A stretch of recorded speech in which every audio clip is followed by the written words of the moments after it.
What's up, y'all? Welcome to another episode of Courtyard Shenanigans. I'm so glad to be back on here podcasting. I took a break last week because it was Thanksgiving week. And I also have me a new mic, which I am so excited about. It looks much better and sounds much better. The other mic was just too loud. To me, it was annoyingly loud, and I'm already loud, so it just wasn't mixing. Now, I was going to have the episode last week featuring my homeboy Rodrigo, but clearly that didn't happen. The episode is in the rough drafts is where it's going to stay at. But we'll have him as a guest at another time. But I did want to say that I do have a couple people that are scheduled to be guests on my podcast. So expect to hear a lot more. Expect for me to have a lot more guests. I know this season was a little different than my past seasons because I usually have people on the show. I'm not going to say constantly, but this season it's only just been me talking the whole season. But rest assured, I will have more people on the show, like Rodrigo and a couple of my co-workers and other people that want to be on the show. So, stay tuned. I don't have seasons no more on this podcast. This is just the ongoing thing. Now, if I feel like taking a break, I will tell y'all beforehand I'm going to take me a month break. But I've had enough breaks in the process of having this podcast. There's no more time for breaks. It's time for me to be consistent. If I want to get to where I know I'm going to go, I need to be consistent. I'm not doubting that I'm going to be a star. I'm not doubting that I'm going to touch thousands, tens and thousands, and maybe even close to millions of people, or even millions of people. I'm not doubting that because I know what God has for me is for me, and I believe prophecies over my life. But I know I need to work hand in hand. I need to be consistent with what I'm doing, consistent in my dream. Like I seen this meme or this quote. It says, obsession always beats talent. Obsession always beats talent. And I don't even have a classy tip of the week, to be honest. That's just the quote of the week. Obsession always beats talent. If you are obsessed with being successful, you're going to be successful. There are a lot of people that are laying under the bridge right now as I speak that are talented, who are probably more talented than the people that we see on the award shows. But talent is not even half of what you need to be successful. You need to be obsessed with being successful. So that's going to be the quote of the week, or whatever you want to take it. That's just going to be the lesson of the week. Obsession always beats talent. And with that being said, we're going to step into the courtyard. The title of this episode is I Don't Understand. I don't understand. Only a couple of y'all are going to get that reference of the I don't understand. I don't understand. I don't understand. Only a couple of y'all are going to understand that reference. But the topic of this week's episode is I don't understand. So let's step into my courtyard full of my shenanigans.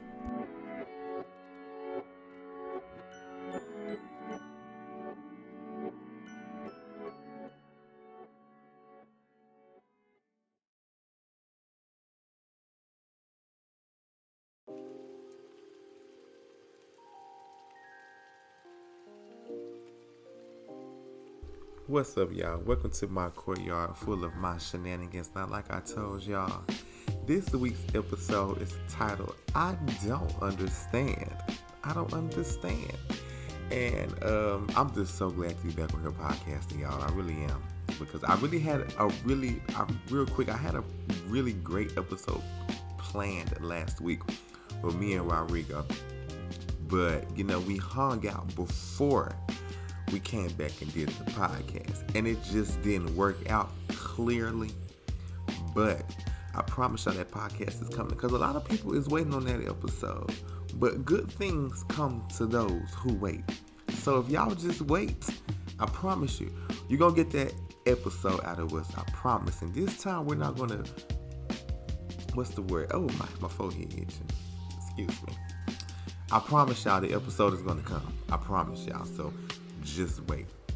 But I'm just glad to be podcasting. But before I was going to do that episode, something happened about 2-3 weeks ago that just really bothered me. And I'm not as mad as I was before, but I'm still agitated about it because I don't understand how people do wrong by people who do the right thing. And this is my thing right here. And I'm not going to get into detail about what happened because, it doesn't matter. But what I will say is that I don't understand how people can do somebody wrong. You can tell them one thing, you tell somebody one thing, but do the complete opposite. And when they're mad, you're mad because they're mad. No. How are you going to be mad at someone because they're mad at you because you did them wrong? Or how are you going to walk around with an attitude with this person because you know you did them wrong? They have the right to feel a certain type of way. When you tell somebody something and you don't keep your word and you don't keep your promises, people have the right to be disappointed. Because a lot of the times they're disappointed because they got their hopes up. They're disappointed because they are embarrassed. They're disappointed because they went out and did something that they normally don't do, but they finally do it and they're disappointed, and they finally have their hopes up because they're like, yes, finally, like my hard work is paying off. Finally, I got this and I'm finna get this and I'm finna get that. And then the next day it gets snatched away from them. The same person who gave it to them is the same person that snatches it away from them.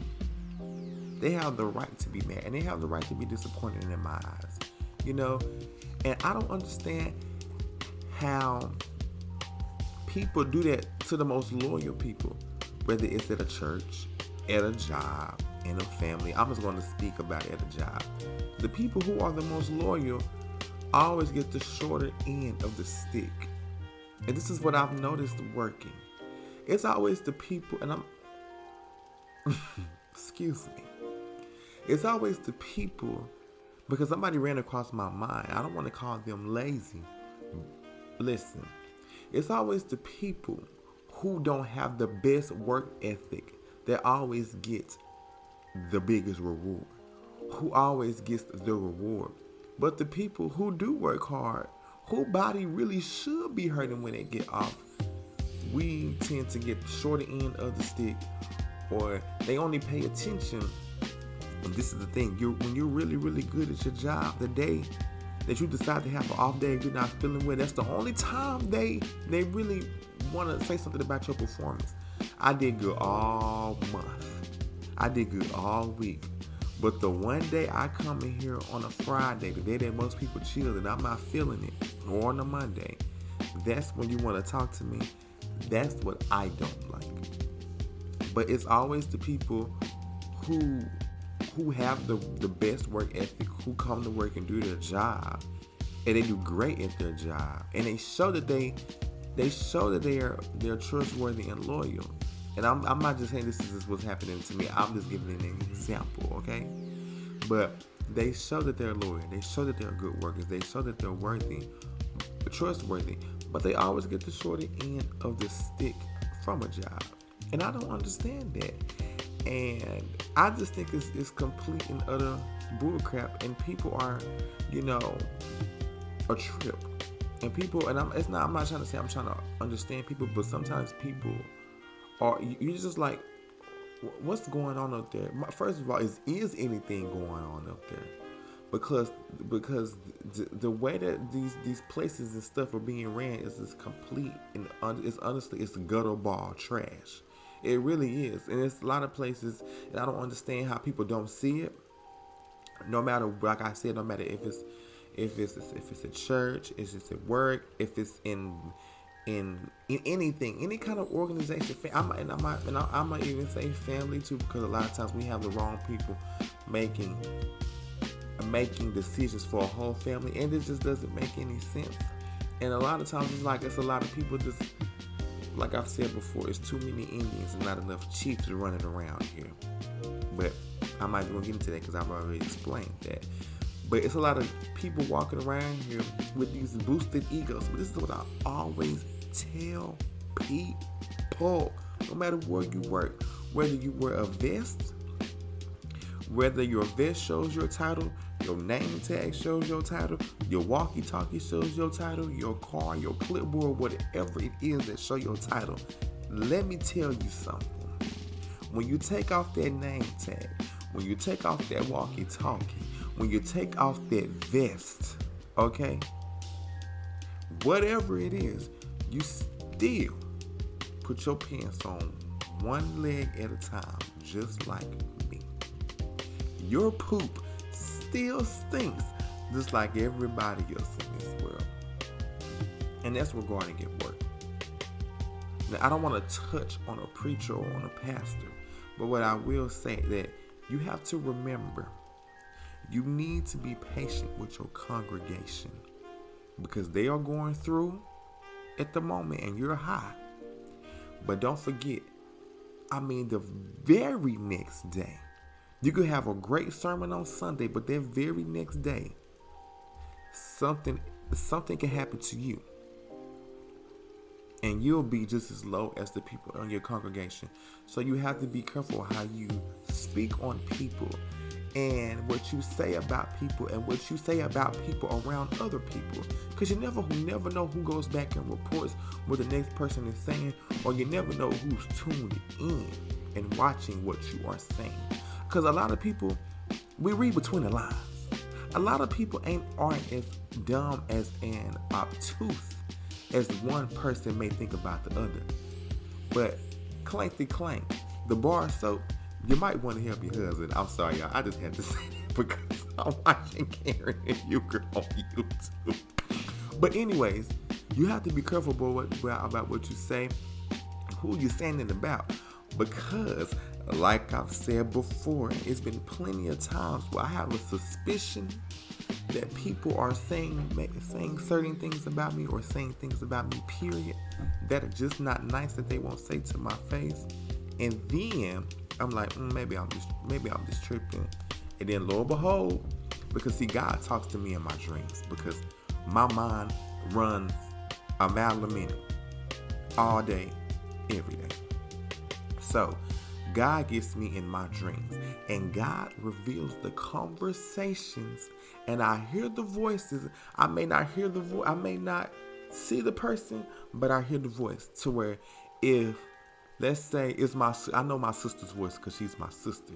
So I might not see Aaliyah's face, but trust and believe I know Aaliyah's voice. And I hear exactly what they're saying. Now sometimes I see and hear the voice. And I'm like, oh. And then you get confirmation, like, boom, I knew it. And I don't understand how people who are very prophetic and people that they're here to hear from God don't understand that the next person, no matter if they're in church or not, you gotta remember they hear from God as well. I'm just saying. Just like you hear from God, I hear from the same God that you do. And God gives me insight. Even though sometimes I may not deserve the insight, I get it. So we just have to be mindful of who we put our mouths on and who we speak on. Even the Bible says that. Touch not my anointed. Or my anointed. I forgot. Best don't touch God's anointed people. Okay? So I don't understand how we go to church and we do all this and we say all this, but we're not following the word of the Lord, people. Come on, somebody. And listen, this is what I also don't understand. I don't understand how people can do someone wrong or see that someone is down about the situation that they may have caused, and they might not even caused it, but they are around the people who caused it and don't even have a care in the world. And to the people who have caused it, they don't have a care in the world. They act as if you're supposed to just still walk around like everything's all hunky-dory. I don't understand that. Now, I ain't saying you got to walk around sad and mad like the person or just in a somber mood, but to walk around and just be laughing and talking as if it didn't happen, that bothers me. And I hate that when it happens to a good person, a person who deserves a certain thing, a person where this right here is really theirs, but y'all not giving it to them. You know what? I'm trying not to say too much, but a lot of things just don't make sense. And I don't understand how people walk around as if something makes sense when it makes absolutely zero sense. It's like I said, what's going on up there? Is there anything going on up there? The clock ain't ticking up there. The batteries is dead, baby.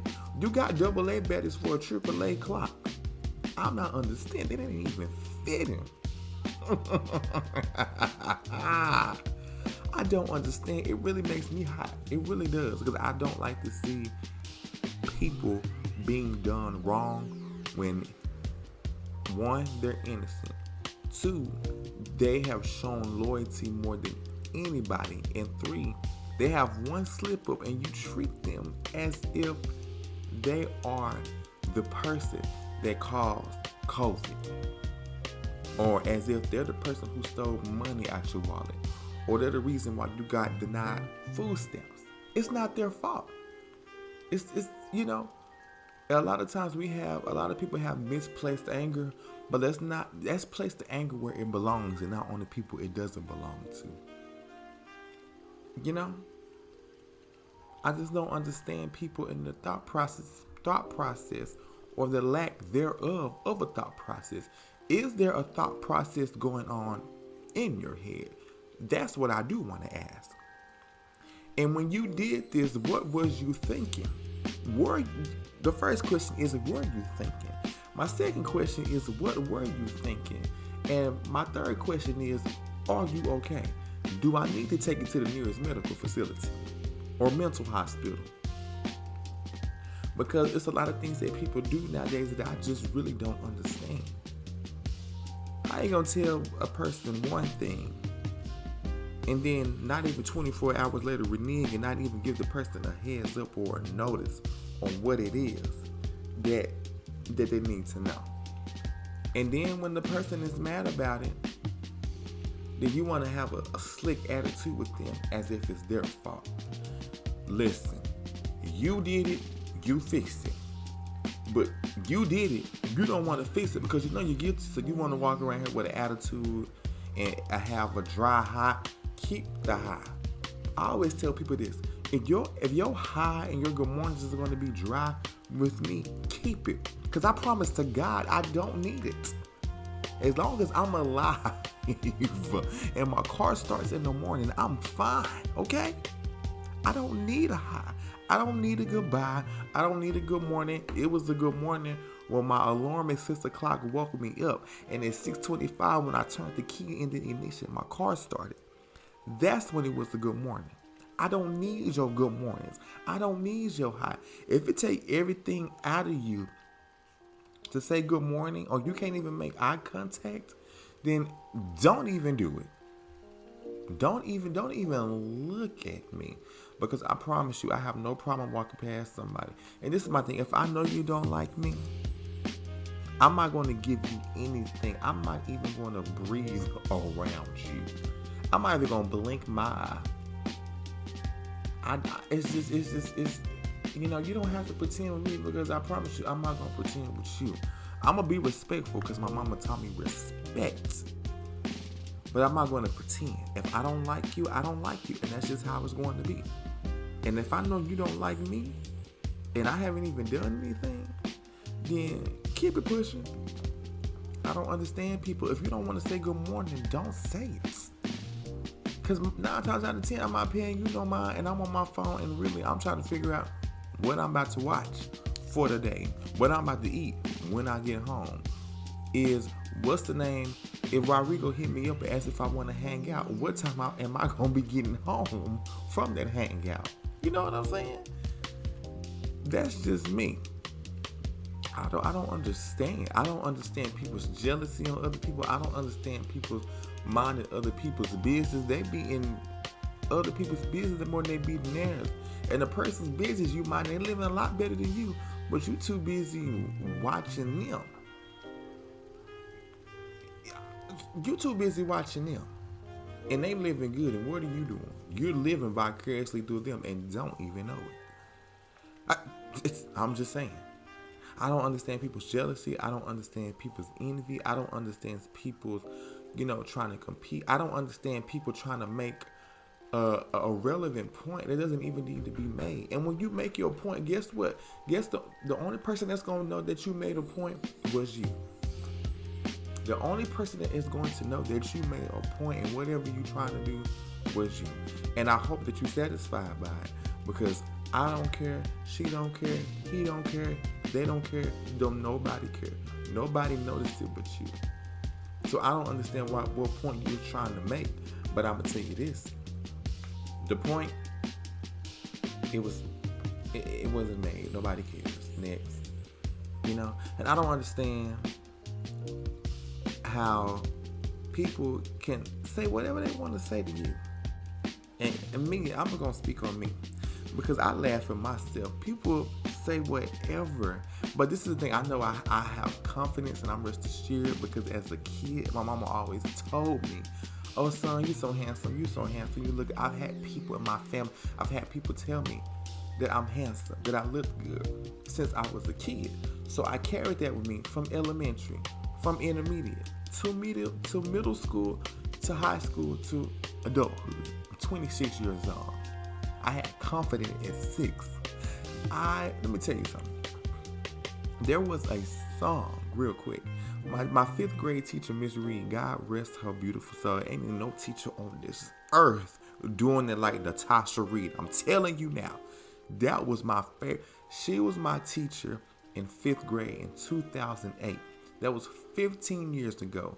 And that was 5th grade. I went to school 7 years later after that until I graduated, and I never had a teacher impact my life as much as Miss Reed did. So shout out to Miss Reed. It was a day in class, and I'm going to tell you how confident I am. She said, bring a song in, print it out, that describes you. And you know what song I brought out? Y'all remember that wrestler Shawn Michaels, his theme song called Sexy Boy? I think I'm cute. I know I'm sexy. I have the looks that'll drive the girls wild. Blah, blah, blah. I'm just a sexy boy. Sexy boy. 11-year-old me brought that to the classroom, because that's how I felt about myself at 11 years old. So I forgot what point I was making, but nonetheless, I'm glad that I have the confidence that I have. That's what I was saying. My confidence stemmed from that. So when people say things about me, and we jokingly say things, and I don't have a comeback or whatever, I just laugh at it, because at the end of the day, I know who I am. My coworkers like to call me fat or whatever. I'm not fat, okay? I don't want to call myself thick, because what man calls himself thick? But I guess I say I'm thick or whatever. But they know I do not want to be fat. So that's what they jokingly say. I don't care. I don't have body dysmorphia or anything like that. I'm confident with who I am. And besides, nobody want no skinny man. What they gonna do with a skinny man in 2023, 2024 and on? They need something to grab on to. They need to reach over and touch somebody. You know what I'm saying? But people can say whatever they want to say. I just roll with the punches, and I laugh, because a lot of stuff just be funny about myself. So, but the moment you jokingly, people can drunk text you all they want and call you all kind of names, and I just blow it off. I laugh, be like, you need to get it together. But the moment you do it, it's a problem. Like, but now wait a minute. You just called me this 6-letter word and F words and all that while you was drunk, and when we playing 2 or 3 weeks ago. But when I say something simple, it's a problem. I don't understand that. But that's when you learn to leave people where they are. And I'm be like, you know what? I'm going to meet you where you are. I see we can't play like that. And I'm going to let it go, and I'm going to let it be. Toodaloo and bye-bye. Not to the friendship, but to the playing party, whatever. And then people, all of a sudden, when you turn it down, it's are you okay? Is everything all right? Are you mad? Oh, I'm chilling. Are you okay? It's the real question, because I'm all right. I'm chilling. I'm good. Are you okay? Wait, what Jocelyn said to Carly? You okay? I have nothing to hide. Not one thing.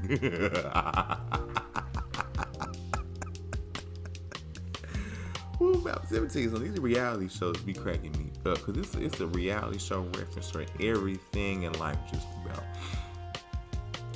But yeah, that's just the stuff I don't understand. I really don't. People can say what they want to say to you, but you can't say it to them. I just don't understand. I know my mouth is pretty reckless, and I'm really trying to work because the stuff I say, really the stuff I think, and then I say it, that's the problem. But at least I'm aware that I need to fix that, and I'm trying, y'all, because my mouth is reckless. It really is. And I just say whatever. I remember I walked in the break room one day, and I said, oh, it smells like a beauty supply up in here. It's because this lady had all this product on her, product oil on her. Even a couple weeks ago, we have this great, listen, I walked in the break room Friday, and I was like, whew, it smelled like a wet, dirty mop in here. And the lady had just cleaned up, but it stunk. So I was like, the mop needs to be changed or whatever. And I know I have to be careful what I say because people are very, they get very offended easily. But luckily, me and my coworkers, we don't get offended easily. We play around a lot. And I remember the other day, I was like, I'm not even gonna repeat it because it sounds so stupid. But my coworker, she was like, I'm gonna tell you this. So she was like, Beyonce is for old people. Like, first of all, Anna, you were just born 2 minutes ago, so I don't expect you to know good music. So I asked her, I said, you don't even know good music. Who you listen to? Enrique Iglesias? And that was kind of like offensive because she's Hispanic. How I'm just going to assume she don't listen to, how I'm assuming she listens to Enrique Iglesias instead of Bobby Brown? I'm just saying. But we laughed about it, but, I know I have to be careful of the things I say because my mouth is crazy. But I'm getting better. But I hope y'all enjoyed this episode. This mic sounds so good. And do you hear the quality on this mic? Do you hear my voice on this mic? Because when I think of home, I just love this mic. It's good quality. And it makes me think about that time I was talking to somebody real quick before I end this podcast. I was telling them that my marriage is an institution. Yours is a fake the world situation. Your husband always crying when he around you. You make him miserable. So leave me and my institution alone. It's well established. Y'all have a great Monday.